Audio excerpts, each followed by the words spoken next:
Hey guys, it's Bastian time! Now, I'm just kind of realizing as I'm saying that two things. First of all, how is a Zelda watch Bastian time? And then second of all, that's awfully narcissistic. I should have thought of that before I chose that for my new YouTube channel name, but oh well, too late now. So anyway, let's get to those top stories. Our first story is, you can see I'm coming to you live from the temple. You might already be familiar with this temple.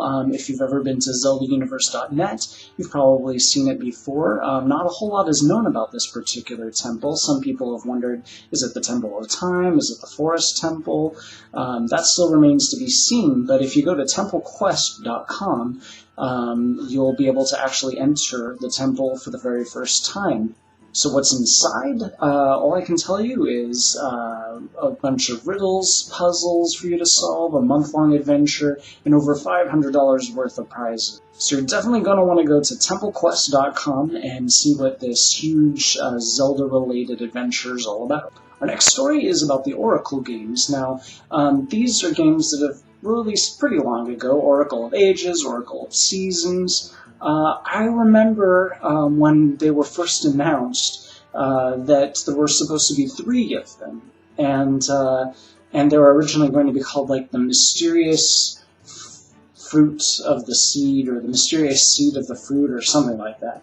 But then suddenly only 2 were going to be released, and I remember also that the original concept about this was that they were going to be sort of like a remake of the first Zelda game. Anyway, the whole point was each game was going to be about a different piece of the Triforce. But they kind of canned that idea pretty early in development, and so we have an article that kind of talks about that early development period, about the fact that there were originally going to be 3 games, so they kind of cannibalized that 3rd game when they realized that maybe 3 games was a bit more than Capcom was able to chew. So they cannibalized that and kind of imported some of those aspects into the other 2 games. It's an interesting read, especially if you're a fan of those Oracle games and you want to kind of find out what their early history was. Our next story is about Legos.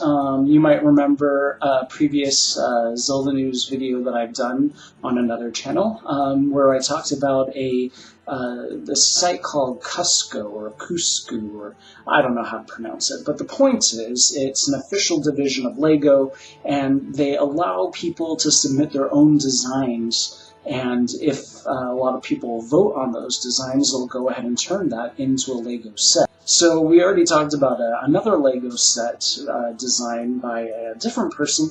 This one is a little more detailed. It's by a completely different designer, and I gotta say, although I think that it's really beautiful and well designed, I don't feel like it sort of adheres to LEGO's usual design standards. It just looks a little too detailed, too specialized. It might be your cup of tea, and if it is made, maybe you might buy it. Speaking of fan-made things, our next story comes from ZeldaDungeon.net, and there a fan decided to create their own Zelda-based board game. So what they did is they used Photoshop to take those Link to the Past sprites and tiles and cut and pasted and created a workable overworld-style board game. And then for the gameplay, they based that on a board game called Key to the Kingdoms. Now, this is actually a board game I played back when I was a kid. I remember a friend of mine got it for his birthday or something like that, and it was a pretty interesting game. If I remember right, you kind of move around just like a regular board game, but then you draw cards to see if you encounter a monster or something along those lines.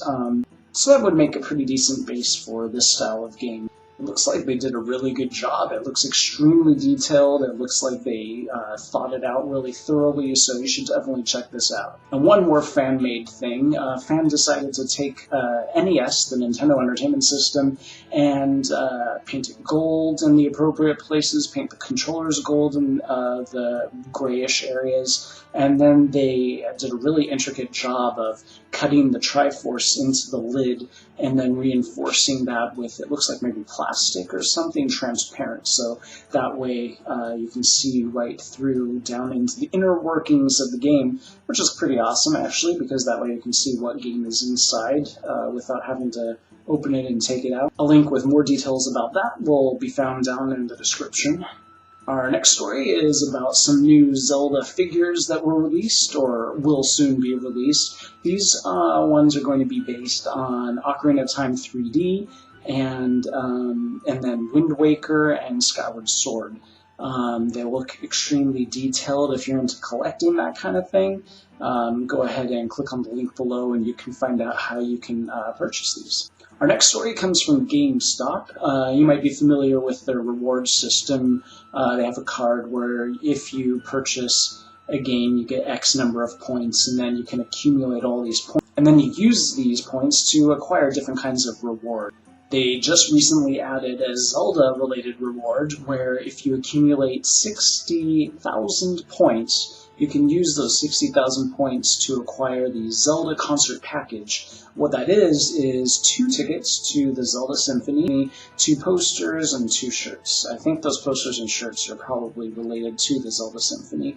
That's pretty awesome. 60,000 is a bit much, and we're hearing rumors that they're actually lowering that down to 49,000, I think. You probably realize that 60,000 was just not going to work for anybody, so hopefully that's true, and maybe you have 49,000, and that will be something you can use all of those GameStop points on. And then our final story is about something that we've taken for granted for years and years and years and years, which is that Link is a lefty, right? Well, it turns out he wasn't always meant to be. Back when they were originally designing the first NES Legend of Zelda game, they had designed him as a right-handed character. And the only reason why he became a southpaw is because the way the game layout was designed, it just made more sense for his sprite to have the sword in the left hand.